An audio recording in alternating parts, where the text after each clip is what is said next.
So I mentioned when I was younger, I owned a transmission shop, and I met this I was 21 years old. I was the youngest owner in the franchise, and I met this man who went from like rags to riches, back to rags, and then to riches.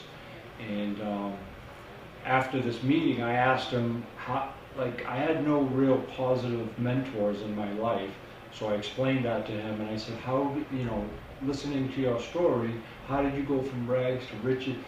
So he said, the best piece of advice I can give you is there's a book called Think and Grow Rich by Napoleon Hill. And it's a book of all short stories, and what it's training you to do is just to change your way of thinking. There's a great story in the book, right? So if you take a flea and you put it into a cup, it can jump out of the cup, all right? So you put it back in, and then you put a lid on the cup. The flea will jump and hit its head, right, a couple of times. And then the flea knows how high it can jump without hitting its head, and you can take the lid off. And the flea will only jump as high as it thinks it can jump, right? So don't be a flea. You can jump higher than you think you can jump. Let me ask you one. I'm just curious, and I've never asked you. When Mr.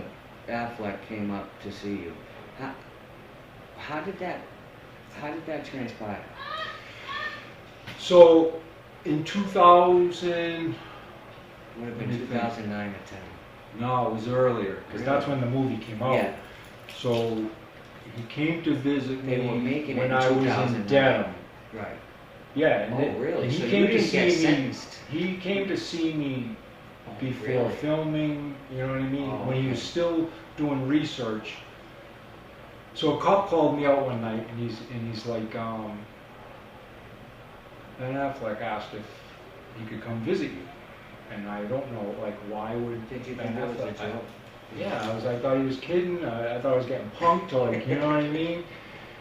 And I don't have visits that night, so they call me, O'Brien visit. Now I'm out in the hallway talking to a cop, you know, and then I come back in, and I'm like, what am I gonna say? Oh, he called me out because Ben Affleck wants to come visit me. Right. I still didn't know, like, whether it was real or not. So I said, oh, it was for a different O'Brien down the other end. And then a half an hour later, O'Brien visit, so, you know, he actually showed up. So the first time that he came to visit was in Dedham. Oh, so he and came twice? He came when I was in Norfolk also, and then we used to communicate through my ex-girlfriend. So the movie The Town is based on a book called Prince of Thieves. Well, it's important to point this out, because Yeah, and people have this so And it's a book of fiction. messed up. It's not like, you know, I've seen YouTube clips of Yes, people with- telling a judge that with that what's movie's his about face? me and With what's his you know, face? The guy's from New Bedford. He was in the feds with a lot of guys. I forget his name. He told the guy, Caprio, Judge Frank Caprio, who was a great guy, rest in peace, he just passed away, that The Town was based on him. And it went viral. Yeah. The Town is not about anybody. And I've read It's and I read the comments, and the comments of people thinking they know what The Town is about is fucking insane. Yeah. Because It's a so many fictitious people story. are wrong. Chuck Hogan. Okay, I'll let him tell it about Chuck Hogan. So when Affleck came to visit, I asked him, "How do you know about me?" So first he says, you know, you're familiar with the book Prince of Thieves. I bought the rights to the book. I want to make a film, and I want to make it like as realistic and authentic as possible.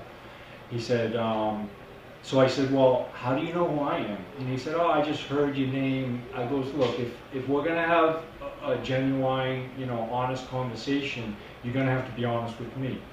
And he said, Eric Toole, who was the FBI special agent. I know who he is. He came to see me. So when he said Eric Toole's name, so then he explained, you know, when I bought the rights to the book, I've been doing research, and I started with the law enforcement aspect of the research, and now I want to get the other side of it. And He was the bank robbery task force special agent, SAIC. So when Affleck was doing his law enforcement research, they told him about a crew that they were actively pursuing, which happened to be me and my friends. And then when we got arrested, Special Agent Toole told them that we got these guys, and so then that's how we knew who we were. And then from that point on, I still had an open case. Right. I got indicted by the feds for one robbery and by the state for another. So the Fed case was closed, but the state case was still open. So I said, I don't mind discussing what I think about the book, what's realistic, what's far-fetched. I don't mind talking about like growing up in Charlestown, but I couldn't talk about crimes. Right. And then after all my cases were closed, that's when he came to see me again in Norfolk.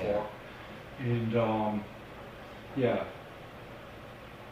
So that's how it all played out. I was just and there was I mean, that's a good story for them. there was I got a lot of perks for, you know, people glorify that lifestyle. Right.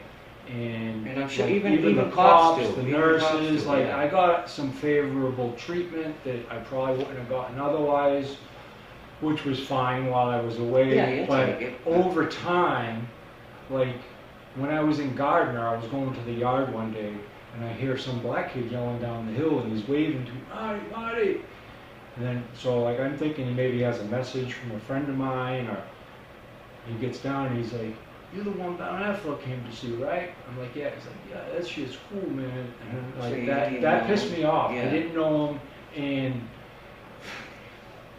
you know, everybody wants to be liked. Right. I don't want to be liked because of the crimes I committed. But also,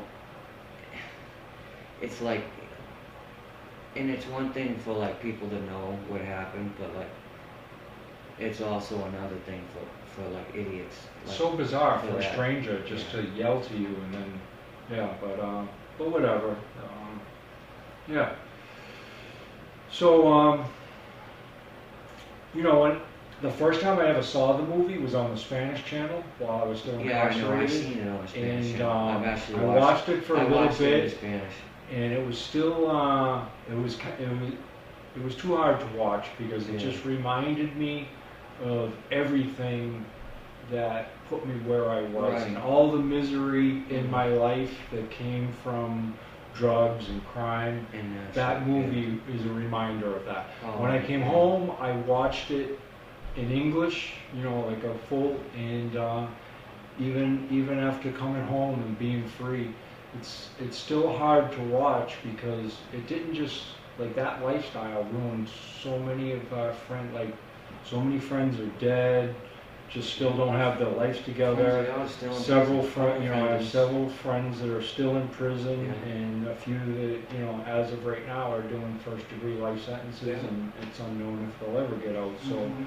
there is nothing glorious about the life of crime or the life of drugs and And everything that comes with it. it's important for this podcast for the people that haven't got in, are at that impressionable age, for teenagers that might come across this podcast, is the main reason that I wanted to start doing this, is for them to see what happens, the negative things that happen, Yeah.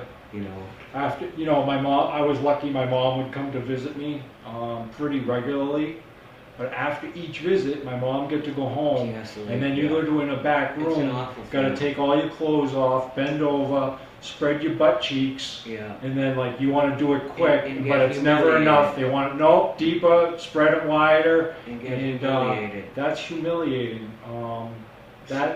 That is what, you know what I mean. And then going to a cell, and on the weekends you're thinking about your friends out having fun. Mhm. And you know, you're not getting letters, people aren't answering their phones. That's the reality of what the life of crime brings. Loneliness, misery, heartbroken family members, children. It's a shitty feeling. It has such a ripple effect that you don't realize until it's too late. And relationships. You go Yeah. you go to prison, you're in a relationship. Romantic relationships, friendships, And you just lose- every you're gonna relationship, lose you know, that. professional, Everything. you know, yeah. So and nothing is ever here. Take it from him. No amount of money